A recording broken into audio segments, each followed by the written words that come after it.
O presidente, eu vou demonstrar cuidadosamente, ele não atentou contra o Estado Democrático de Direito. O julgamento de Jair Bolsonaro no STF discute a tentativa de golpe de Estado. Aspas.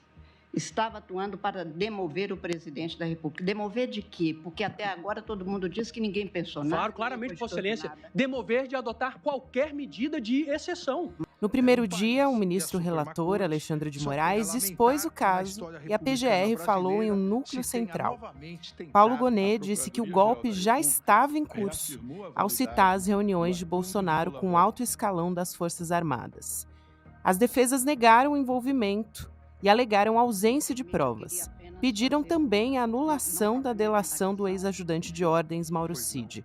Bolsonaro, segundo os advogados dele, teria sido dragado para o processo. Enquanto o julgamento acontece no Supremo, a oposição no Congresso movimenta peças para uma anistia, tentando livrar Bolsonaro e aliados. O governador Tarcísio de Freitas entrou na articulação diretamente em Brasília, buscando apoio político para 2026. Nos bastidores do Supremo, ministros falam que uma anistia ampla seria inconstitucional. O jogo é duplo. De um lado, a Justiça discute o golpe. Do outro, o Congresso testa até onde vai a sua própria força. Quinta-feira, 4 de setembro de 2025.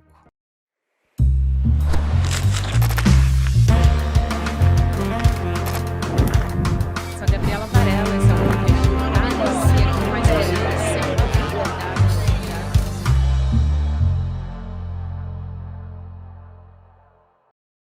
Olá, seja muito bem-vindo, seja muito bem-vinda. Eu sou a Gabriela Varela, esse é o videocast em detalhes que está começando ao vivo e aqui sempre com um convidado, uma convidada, a gente vai analisar uma temática, uma notícia importante do momento. Aliás, se você tiver alguma pergunta, já manda aqui, porque a advogada, a doutora Damares Medina, está junto com a gente para analisar esses 2 primeiros dias de julgamento do núcleo crucial envolvendo o ex-presidente Jair Bolsonaro. Doutora Damares, um prazer te receber aqui mais uma vez. Seja muito bem-vinda. Olá, Gabi. Olá a todos que nos assistem e ouvem. Um prazer é todo meu de estar de volta aqui no Em Detalhes contigo. É sempre no dia seguinte, né, doutora Damares, que a gente tenta dar uma respirada para entender tudo o que aconteceu. Eu vou começar pela defesa do Jair Bolsonaro, que foi a mais aguardada desses 2 primeiros dias, né? Qual que é a estratégia? Na verdade, são várias, mas uma delas que eu aponto aqui é dizer que o Bolsonaro foi dragado para o 8 de janeiro, né? Essa estratégia de não querer relacionar as ações do 8 de janeiro diretamente com o Bolsonaro.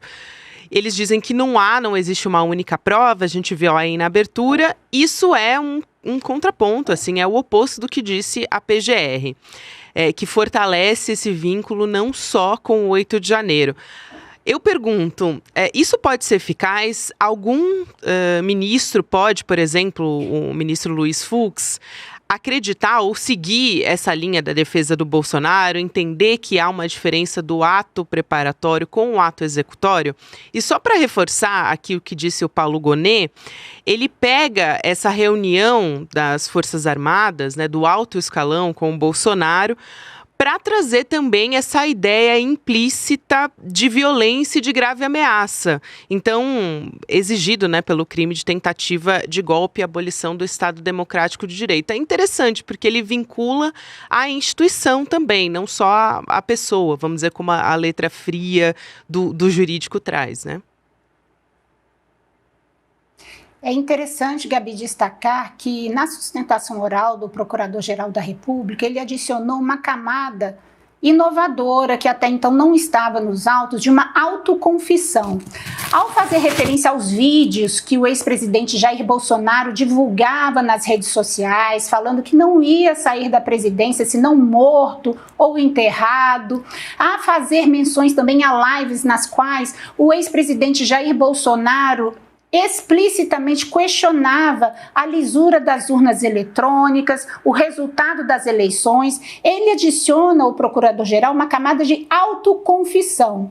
Na perspectiva jurídica, essa tentativa de descolar os atentados do 8 de janeiro com os atos preparatórios, e aí já antecipando também uma dúvida recorrente, né, do arrependimento eficaz, da possibilidade de se punir a tentativa em golpe de Estado, quando ele é bem sucedido, quando ele é consumado, não há sequer punição. E o arrependimento eficaz, uma das analogias completamente inaplicáveis que foi usada, de uma desistência de um assassinato, ele não se aplica porque não houve arrependimento eficaz. Os atos preparatórios, de fato, contribuíram decisivamente para a invasão do Supremo Tribunal Federal no dia 8 de janeiro, e na sustentação oral do ministro Paulo Gonet, ele é didático ao descrever etapa por etapa da preparação desses atos atentatórios, do viés de violência que está, inclusive, nas falas e lives que o ex-presidente Jair Bolsonaro fez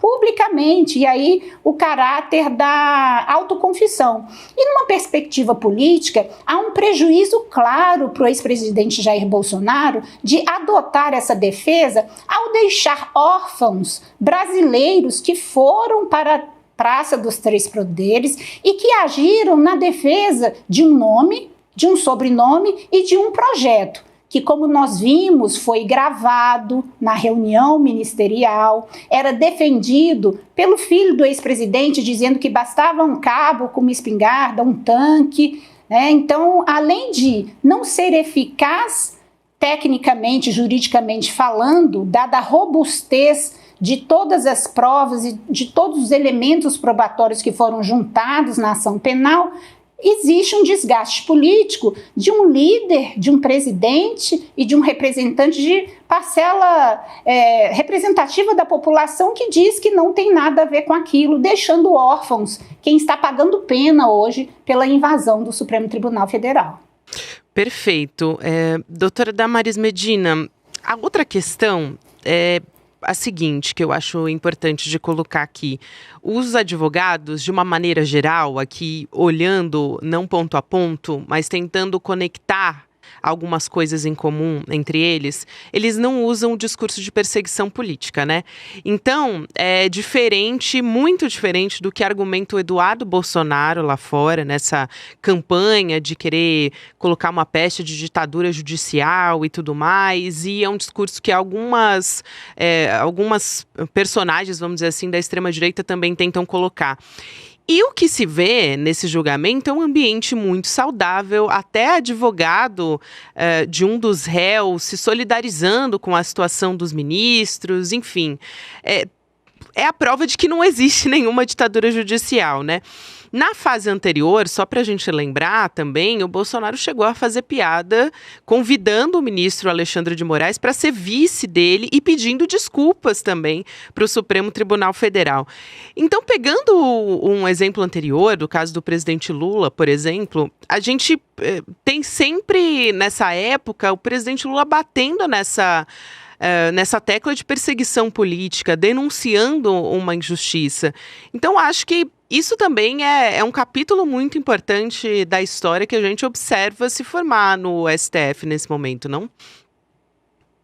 Sim, você fez uma análise muito acurada e eu chamo a atenção para 2 pontos fundamentais. O primeiro deles é a mudança do clima da abertura do julgamento, quando foram apresentadas a denúncia, feitas as primeiras arguições orais. O clima era de maior enfrentamento, de não levar tão a sério com as piadas que o ex-presidente fez, até chamando o ministro Alexandre de Moraes para ser vice dele, com o clima que nós tivemos agora nessa segunda fase do julgamento, que coincide com as investidas internas dos Estados Unidos de ataque frontal e sem precedentes ao ministro Alexandre de Moraes e aos brasileiros como um todo, ao segmento industrial, por exemplo, com as sobretaxas de 50% e como isso pegou mal, como isso foi um tiro no pé, porque aflorou um sentimento de patriotismo, de soberania nacional que eu pude perceber nitidamente na mudança do clima entre a primeira fase e a segunda fase do julgamento dessa ação penal. Os advogados estavam muito mais contidos, até com um tom meio resiliente. Eu percebi também uma certa escassez de bons advogados, né? Nós tivemos advogados que ficaram 21 minutos elogiando o ministro, chamando de atraente, jogando conversa fora, assim, uma defesa contundente da não participação de seus clientes. E numa perspectiva transversal, é importante comparar o Supremo do Mensalão com o Supremo da Lava Jato e o Supremo hoje do 8 de janeiro. Por quê? Primeiro, é uma instituição que aprende com seus próprios erros e acertos. Segundo, é uma instituição que foi depredada, o que nós identificamos como uma culminância de uma violência sem precedentes no Brasil e nas outras cortes constitucionais. E, por fim, para matar de vez esse discurso da suposta perseguição, que não é defendido nem pelos advogados dos réus. Então, nós podemos, de fato, ter alguns influenciadores, alguns políticos, alguma parcela da população que insiste nesse mito de uma forma míope, sem encarar os fatos. No caso do ex-presidente Lula, ele foi preso antes do trânsito em julgado. Depois se desvendou um consórcio entre o Ministério Público e o juiz de primeira instância. Um depois virou deputado, o outro virou senador, era ministro da Justiça do governo que ele ajudou a eleger. E olha o que se desvendou, né? Em nenhum momento o ex-presidente, então ex-presidente hoje presidente Lula, desacreditou as instituições e jogou de acordo com as regras do jogo. Ele teve até um habeas corpus negado no Supremo Tribunal Federal, que permitiu a sua prisão e foi a pá de cal da sua inelegibilidade antes do trânsito em julgado do seu processo.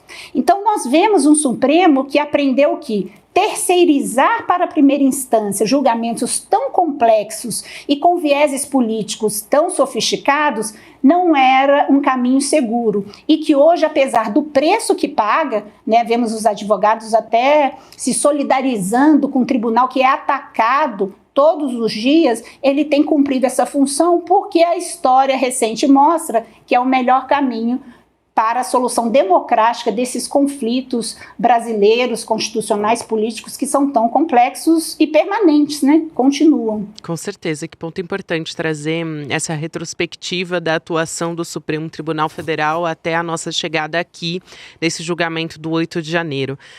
Tem um outro ponto que me chama a atenção, que a doutora Heloísa Machado, ela chamou numa entrevista de canibalismo entre as defesas, né? Uma espécie de fogo amigo, vamos dizer assim, o que é diferente da estratégia que a gente observava no início.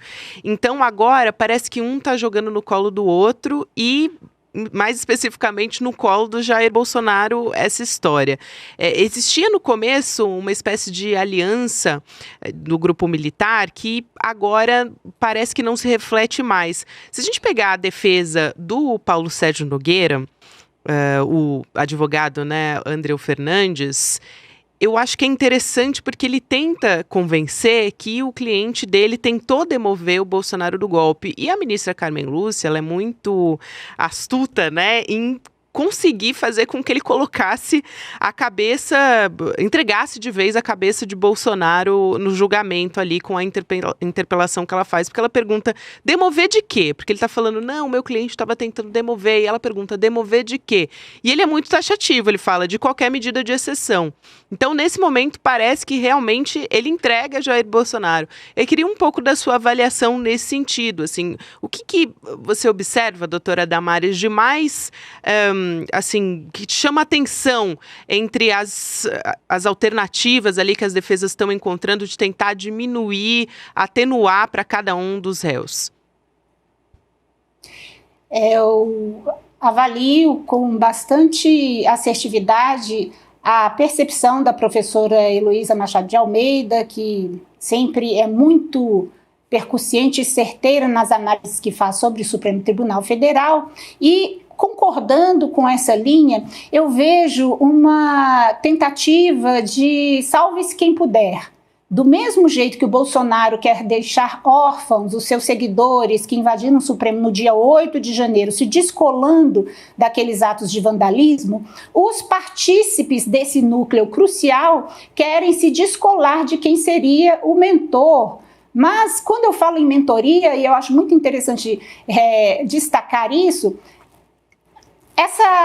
esse protagonismo, ele decorre do maior ganho usufruível no caso de uma ruptura democrática.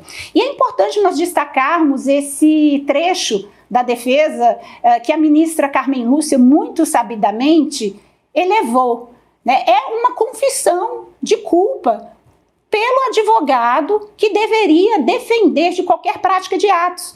Então, além de um canibalismo, nós vemos uma disputa interna e advogados que fogem do enfrentamento efetivo das acusações e crimes que são imputados. Nós não vemos em nenhum momento negando a prática de atos, mas sim tentando amenizar, tentando descolar de quem seria efetivamente o cabeça de todo esse núcleo crucial, ao passo que nós sabemos que o presidente, na verdade, é o que menos atua efetivamente na consecução das ações. Ele é, de fato, e por isso ele é o cabeça desse núcleo crucial, o melhor e o maior beneficiado. Mas nós sabemos que todos os atos preparatórios, é importante trazer de novo essa noção de tentativa, né? Não existe golpe sem preparação. Hoje em dia os golpes eles são institucionais, não existe mais golpe com tanque de guerra no ar, na rua, com rupturas explícitas. A erosão é feita de forma paulatina. Eu chamo a atenção até para uma certa... eu vi um aspecto pueril nas defesas, né? Um dos advogados fala assim, mas o meu cliente é um jovem de 46 anos, enquanto temos o Felca falando de adultização de crianças, nós assistimos até infantilização de homens adultos, né? Jovem é meu filho de 23 anos, é um homem de 46 anos, como se fosse um jovem, sem intenções, como se estivessem todos lá brincando de arquitetar um golpe ao Estado Democrático Brasileiro. Então, as defesas deixam a desejar. Eu vejo uma escassez de bons advogados assumindo uma causa, o que já é um indicativo, de fato, de que as evidências eram tantas que muito poucas pessoas e advogados de renome quiseram empenhar de fato a sua reputação, a sua imagem na defesa desse crime que foi tão hediondo e tão brutal como o ministro Paulo Gonet destacou. Esse ponto que você traz, doutora Damares, é fundamental, né? Porque fica muito claro, nenhum dos advogados nega a existência dos atos golpistas, né? Os fatos foram documentados, isso já está muito claro, não faz sentido negar a existência desses fatos. Então, a estratégia é tentar aliviar a postura nessa reunião, que é a mais emblemática desse alto escalão das Forças Armadas com o ex-presidente. Eles tentam mostrar, não, meu cliente, ele não teve uma adesão. Então, eles tentam diminuir, né, a participação dessas pessoas nessa reunião. É dessa maneira que eles tentam amenizar, vamos dizer assim. Algum ponto te chama a atenção, olhando por um caminho que talvez possa tentar atenuar a pena, em caso específico, por exemplo, do Braga Neto, tem a questão da caixa de vinhos que é colocada ali pela defesa dele, né? Um ponto em comum de todas as defesas foi essa questão da avaliação dos documentos, né? Eu quero te ouvir sobre isso, sobre os prazos que foram seguidos pela ação, nessa ação penal. Do que eles estão reclamando exatamente quando eles dizem que não tiveram tempo para avaliar esse material, doutora Damares? E também te pergunto sobre o padrão que tem sido seguido pelos tribunais, né? Eles não têm anulado essas ações em razão de um argumento parecido com esse que as defesas estão utilizando, né? É importante que isso fique claro, Gabi, até porque nós temos discursos paralelos. Por exemplo, no Senado ontem, a senadora Damares, ela fez uma fala inflamada, que parecia até um dos advogados dos réus lá do 8 de janeiro, ela devia estar lá na tribuna da primeira turma defendendo os réus, dizendo que, por conta de um testemunho, de uma prova colhida, que segundo ela teria sido ilegalmente colhida, todo o processo seria anulado. E é importante nós trazermos isso aqui para informar quem nos assiste, porque esse tipo de narrativa é utilizada pela extrema-direita para insuflar e, numa forma de fake news, alimentar esse discurso de perseguição. E esse processo especificamente, não só do núcleo crucial, mas de todos os demais núcleos e todos os processos do 8 de janeiro, são processos digitalizados, públicos. Os advogados de defesa, eles têm suas equipes para analisar os documentos, e nós sabemos que não é defesa ao advogado dizer que, uma vez respeitado o prazo legal, o prazo regulamentar, ele deveria ter tido mais prazo, porque isso, no limite, numa perspectiva legal, é a quebra até da isonomia. Como esperar que um advogado específico, numa circunstância peculiar, tenha mais prazo do que todos os advogados do Brasil teriam no mesmo processo? E democracia é justamente isso. O processo judicial e a justiça, ela só se alcança com respeito à forma. E a forma tem que ser isonômica. O mesmo prazo que é aplicado a Chico tem que ser aplicado a Francisco também. Se nós falarmos em prazos específicos, hipotéticos, nós teríamos que rever todas as condenações de todos os réus que estão submetidos às leis penais no Brasil. Então, numa perspectiva objetiva, todos os prazos regulamentares, regimentais, legais foram cumpridos. Todo o processo é digitalizado. Essa é uma técnica e uma tática legítima da defesa, mas que não se sustenta porque não é o juiz, não é o ministro que fixa prazo. E o advogado, infelizmente, ele não pode arguir que desconhece a lei, que desconhece o prazo, que o prazo foi insuficiente. Nós, advogados e nós profissionais como um todo, imagine vocês, jornalistas, tem uma pauta complexa para amanhã, 8 horas da manhã. Não tive tempo de analisar os documentos. Isso é uma questão que o profissional de defesa tem que equalizar com os seus clientes, com os seus honorários e com a sua equipe para cumprir os prazos legais que foram rigorosamente aplicados. Muito bom. Eu, aproveitando aqui, doutora Damares, que você puxou um pouco para o Congresso Nacional, tem um cenário que se desenha que eu acho muito importante, e é uma pergunta também aqui da Mariângela Branco, a respeito da delação do Mauro Cid ser anulada, mas a Marlene Aparecida, elas têm um nome parecido aqui também. A Marlene Aparecida, ela fala da anistia. Eu quero puxar esse ponto com você antes de falar a respeito de Mauro Cid, até porque a gente tem um tempo muito curtinho. A oposição está armando uma anistia no Congresso, né? Então, obviamente, tem uma discussão moral a respeito disso, de levantar esse projeto enquanto a gente está falando do julgamento no Supremo Tribunal Federal, e tem o próprio presidente do Senado, o Alcolumbre, falando de uma proposta alternativa à anistia. A gente ainda não sabe bem o que seria isso, mas a questão é a seguinte, do ponto de vista jurídico, se passar no Congresso, deve ser judicializada no Supremo Tribunal Federal e entendida como inconstitucional pelos ministros? Do ponto de vista jurídico, ela não deve ser, ela será judicializada. Não há dúvida de que, até preventivamente, antes de ser aprovada, ela pode ser questionada, porque na Constituição as únicas hipóteses de controle preventivo de constitucionalidade, que podem inclusive travar tramitação de projetos de lei, são tentativas tendentes a abolir o Estado democrático. Isso é uma das cláusulas pétreas da Constituição. Agora, como constitucionalista, eu me provoco sempre a fazer uma análise ampla. O que é inconstitucional em uma anistia? Já vi vários colegas dizerem que uma anistia seria inconstitucional, mas é constitucional, por exemplo, um presidente da República indicar um ministro homem para uma vaga de uma ministra aposentada no Supremo Tribunal Federal, reduzindo de 2 para 1 a presença histórica de mulheres no Supremo? Isso, na minha perspectiva de constitucionalista, viola o princípio da isonomia.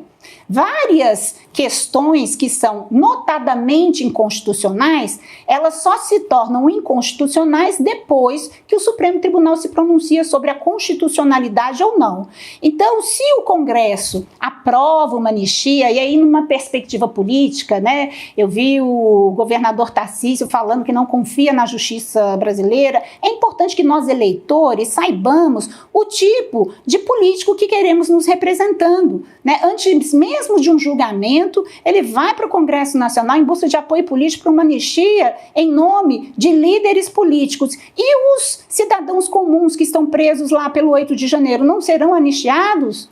Né? Que tratamento é esse que nós damos às nossas elites políticas, ao alto escalão das Forças Armadas, e onde nós deixamos os nossos cidadãos lá que estavam lá defendendo, né, o presidente Jair Messias Bolsonaro? Então nós precisamos analisar também isso numa perspectiva da isonomia.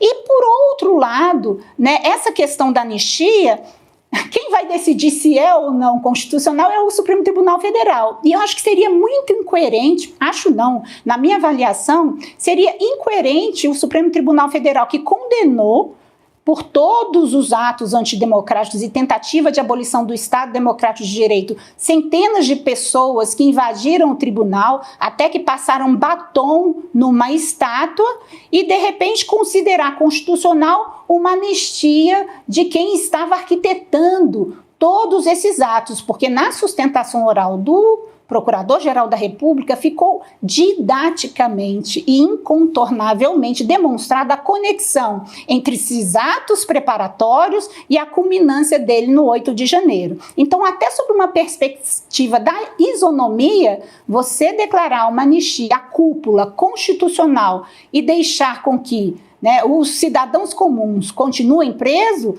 seria uma incoerência. Vai anistiar todo mundo? Sim. Quem invadiu o Supremo, quem tentou demover a democracia constitucional brasileira vai sair incólume, ou uns estão acima da lei? E lembrando, o papel do Supremo é justamente contrariar a maioria. Isso nós chamamos de função contramajoritária. Então não importa se o Congresso aprova uma lei, todo o poder emana do povo, mas o povo não pode atentar contra a nossa democracia, o povo não pode atentar contra a Constituição. Por exemplo, se você está num estádio e chama um jogador lá, o Vini, de macaco, jogam banana, isso não é liberdade de expressão, isso é crime de racismo. Claro. Então o que fizeram e o que fazem não é liberdade de expressão, é crime de atentado contra o Estado Democrático de Direito.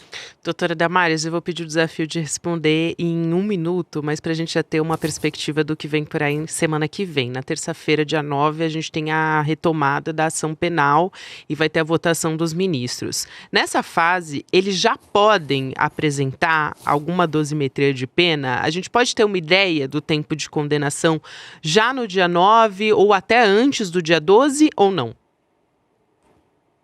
Eu acredito, inclusive, que essa mudança de tom na defesa dos réus seja, sobretudo, por ter caído a ficha do que vem pela frente. Nós esperamos, e adotando como parâmetro as penas altíssimas que foram combinadas aos cidadãos comuns que invadiram o Supremo Tribunal Federal, possibilidade de condenação de até 30 anos de cadeia. Então, a expectativa é que o ex-presidente Jair Messias Bolsonaro termine condenado a pelo menos 30 anos de reclusão, que vão se iniciar em regime fechado. Existem 2 caminhos. No seu voto, o ministro Alexandre de Moraes, além de examinar todo o mérito da ação penal, pode já propor essa dosimetria, e aí os demais ministros vão votar no mesmo sentido, ou propondo alternativas para penas que serão individuais. O Brasil também, princípio da individualização da pena. Não é uma pena só para todo mundo. Cada participação, cada proveito que teria com um golpe bem sucedido vai influenciar na dosimetria da pena. E o outro caminho é que o ministro Alexandre de Moraes apresente o voto, os demais ministros apresentem o teor dos seus votos, concordando ou trazendo divergências, e numa segunda fase a turma passe para a dosimetria das penas. Perfeito, doutora Damares, muito obrigada, é sempre um prazer te receber aqui e foi muito, muito esclarecedor. O nosso chat aqui elogiando muito justamente por conta disso. Obrigada, um grande abraço, querida, até a próxima. Obrigada, Gabi, obrigada a todos que nos assistiram, é sempre um prazer participar e esperamos aí um final de julgamento e virar essa folha da nossa história. Com certeza, e a gente vai conversando até lá. Até mais. Até mais. Lembrar você aqui também, antes da gente ir para o Mercado Investimentos, que temos os ingressos do Despertar 2025, um encontro com a nossa comunidade. Os ingressos de camarote já se esgotaram, então vai lá em despertar2025.com.br para você garantir o seu ingresso com 50% de desconto. Vale a pena, tem um monte de atrações que foram confirmadas. Aliás, eu soube, um passarinho me contou que no N1 também tiveram novidades que foram anunciadas pelo Edu Moreira também.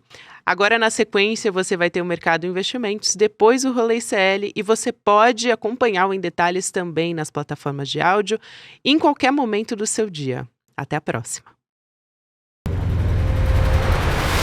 Em 2024, milhares de pessoas de todo o Brasil se reuniram para um encontro memorável.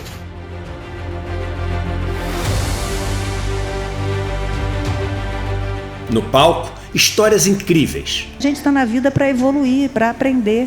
Na plateia, novas amizades e sonhos compartilhados. É o melhor presente de aniversário desse cara. A esperança e a alegria tomaram conta.